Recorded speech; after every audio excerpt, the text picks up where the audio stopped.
morning mga sisters. Umagang-umaga dito at dito po si Mister at tamang-tama dahil wala po siyang laot. So siya muna yung aking cooker. Magluluto ng aming pagkain ngayong tanghalian. Maaga pa naman. So magluluto na agad kami para wala pa po yung mga bata ay luto na yung aming pagkain na inihanda para sa aming lahat. Ngayon po mayroon si Mister ng hipon. Yan, nakadiskarte siya ng hipon. So hipon yung ulam namin ngayon at siguradong napakasarap nito. Kitang-kita yung taba ng hipon sa ulo.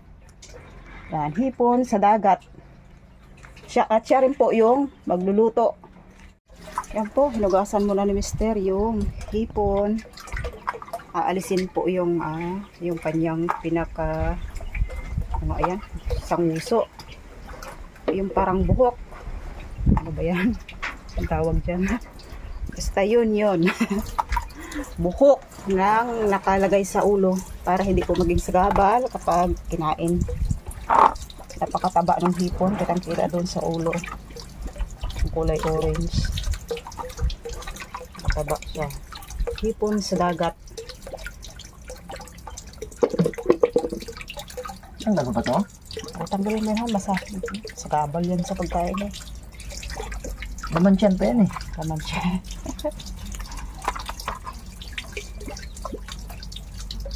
Ito po ay mahal ang kilo dito sa amin kapag ito ay bininta. So sabi ni Mister ay paminsan-minsan daw po ay kakain din kami ng masarap. Kaya dumiskarte siya kaya kami ay may hipon na yung ulam.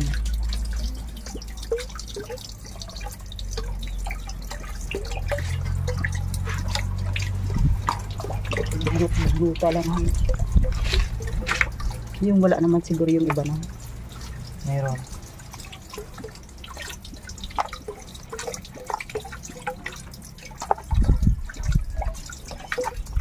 Ito po ay nakuha sa Pangilaw.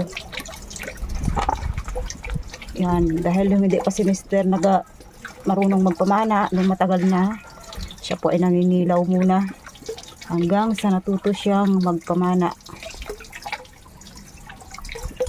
Tatanggalin lang itong parang buhok.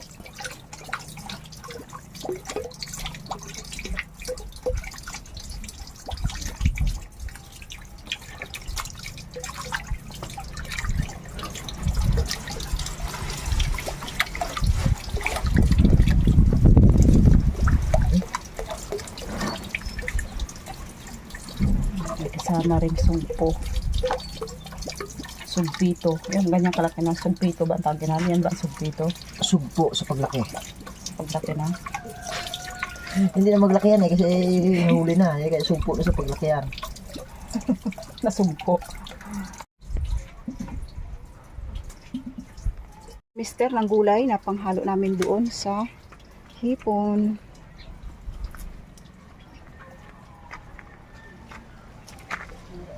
Yung amin pong bagong tanim na talong ay namunga na. Kaya lang ay ginatake rin ng insekto.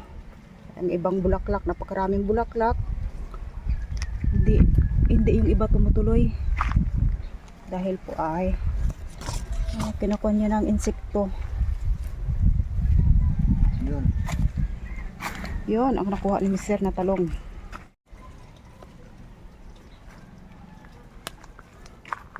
Gulong na mare. Yan, okra.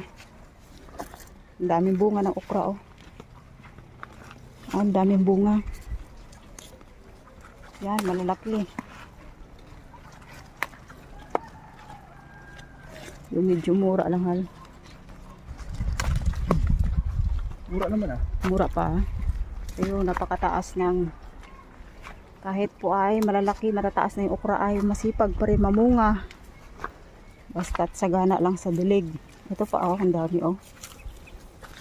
Ang bunga. Hindi magulang na yung iba. Dapat makapagtanim ulit, may edad na eh, no? Oo. Dapat may kapalit-ulit na maliliit na bago kan. Yun oh, may bagong nagpunla na naman ako ng bago. Para hindi maubusan ng okra kapag bagugulay ng okra. Masat yan? Okay na ba yan? Marami na yan. Yung talong doon, meron Ito pa, oh. tayong bunga to, ubusin na natin. Ayun, tsaka yung talong na maliliit. Masipag mamunga, maliliit na talong.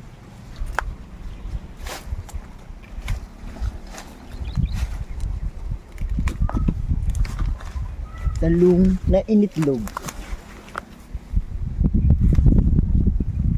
Oh, ang daming bunga.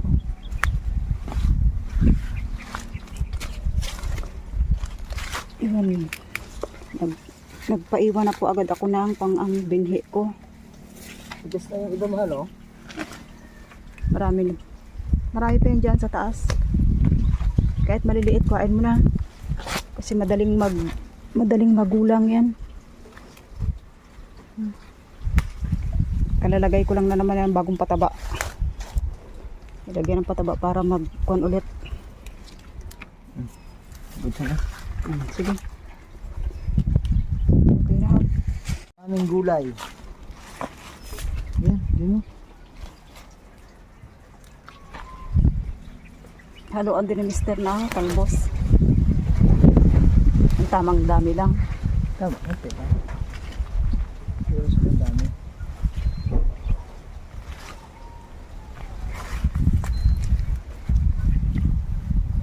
Yun ang talbos yun, oh. Yun ang matalbos yun, oh. Yung malulusog. Doon. Yun ang malulusog na talbos. Gumapang na. So dyan pinagapang ko yan dyan sa taas para magbigay ng lamig dun sa upuan. Yun, may bunga na rin yung bell pepper. Masarap para sa sinigang yan, hala. Oo, masarap nga. Ano ba yan? Pabihinin mo lang. Hindi man. Sige, okay. Tanggalin lang. Ano? Ay, yung atis. Ay, nahilaw pa.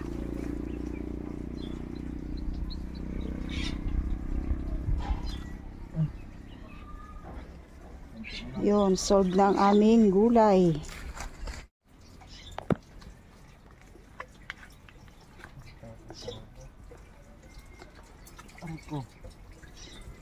Dumalang na po yung pagbigay ng talbos ng kamuti na ito. Dahil punta na sa summer. Kailangan paspasan ng dilig.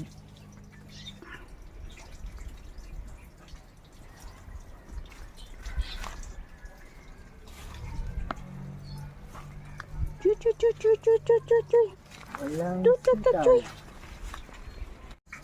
Ay na po yung nakuha naming gulay, panghalo namin dito sa hipon.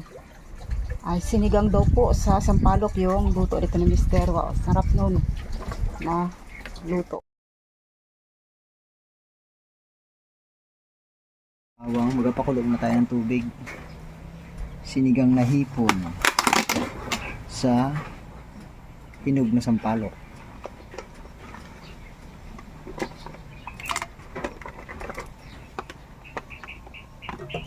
Yan. Gusto siguro yan. Asim kilig na yan. Grado. Matamis-tamis pa naman yan sampalok. Yan. So, okay na. Sigurado asim kilig yan, ha.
Yan mga ka-sisters, kulong-kulo na yung tubig natin. Ilagay na natin yung ating hipon.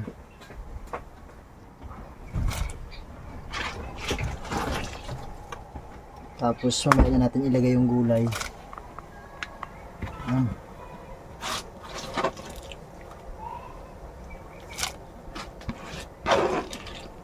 Maraming hipon, mas masarap. Sigurado mapakain ng tuto si Angel nito. Ano anak no? Apa. Yan. Natapos na get-geti ni Mister yung mga gulay. At nahiwa na. Ayan, ilinisin na lang para ihalo doon sa hipon. Siniwalay niya po yung talong. Yung sa okra. Ganda ng pagkagayat ng talong halo.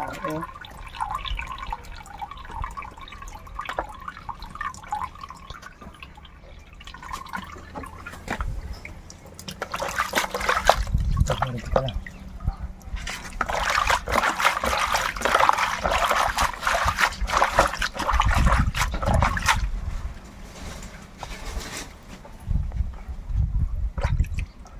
Ito pong mga gulay na ito mga ka-sisters, dito lang po ito sa aming tanim.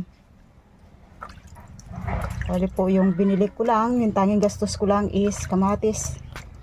Dahil po yung kamatis namin ay hilaw pa. Wala pang hinog.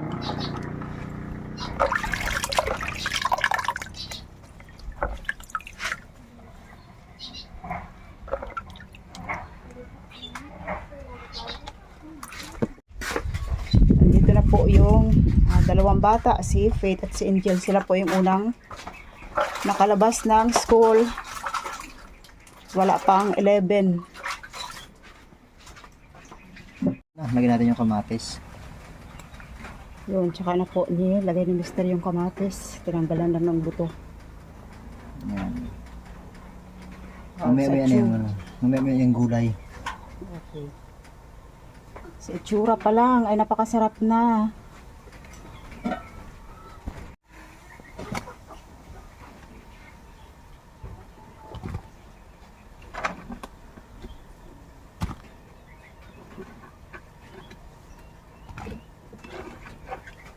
Matabang pa naman ang talong pag may hipon. Ito pa. Unang nauubos yung hipon. Yan. Ang daming gulay.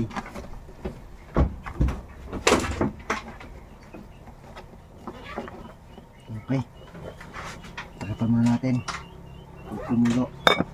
Saka natin ilagay yung talbos.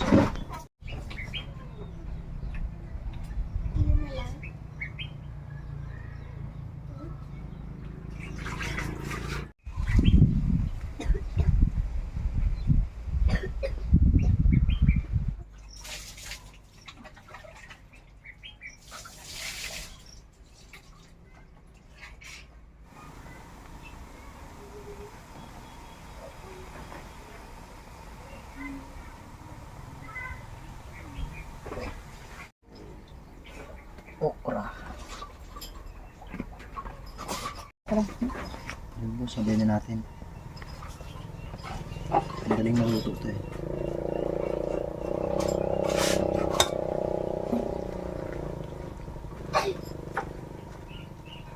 Ayan.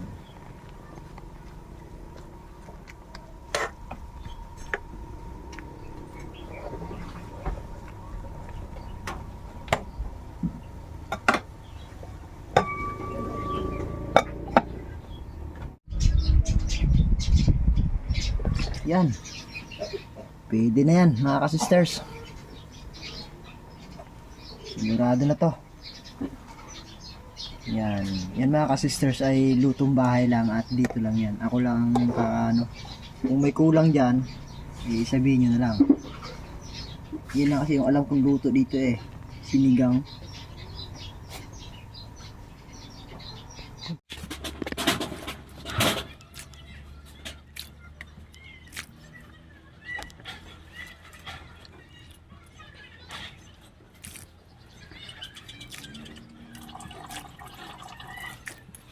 Tapos na po kaming magluto ni Mister ng aming tanghalian at dito na po yung aming tatlong anak. Nakalabas na galing sa school.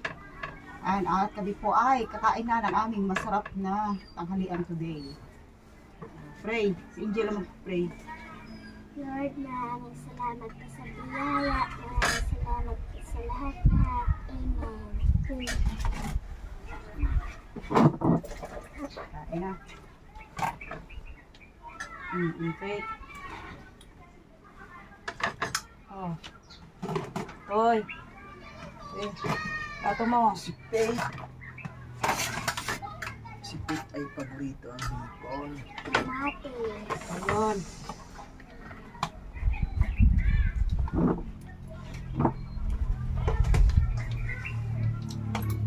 Talong na, talong. 7 spoon. Ano na kutsara mo?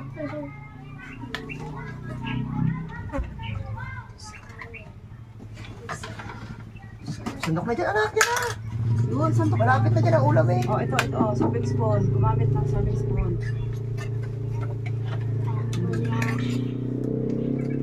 Sa akin po ay, ang aking kakainin is kamuti and hipon. Yung tinulang hipon. Kasi po, pag may mga root crops, hindi na ako kumakain ng kanin. Sige, sundok na to, Toy. Pait na, pait.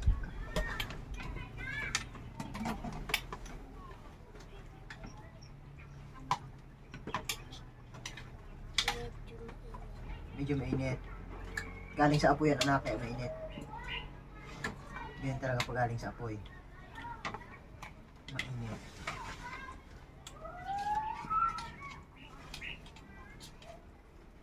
Okay, kain tayo.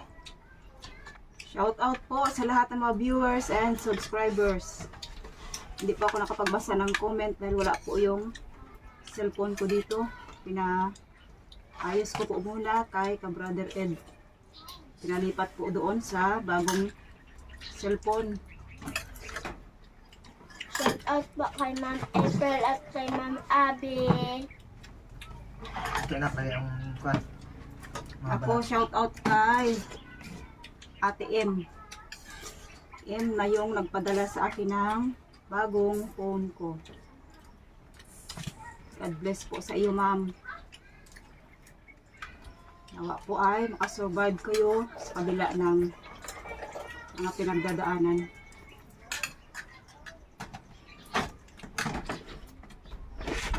Lagi lang po kayong masaya. Sana po ay maganda rin yung daloy ng kalusugan. Shout out po kay Ma'am April at kay Tita Abby.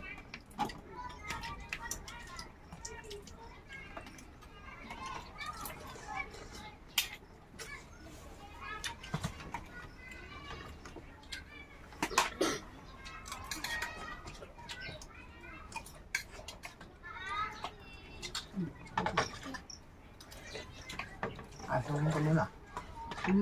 Asong pagkain mo ah.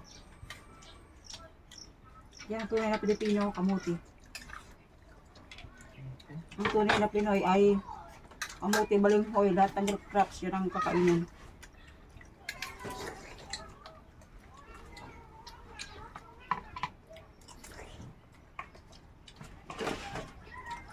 Ay, ang dami ng hipon oh. Eh, tirahin mo.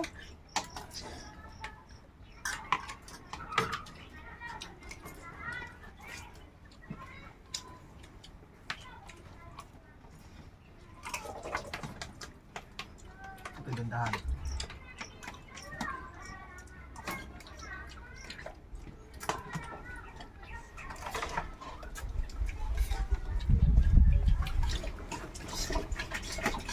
Tuloy po yung aming masarap na pananghalian at pansamantala po kami magpapaalam.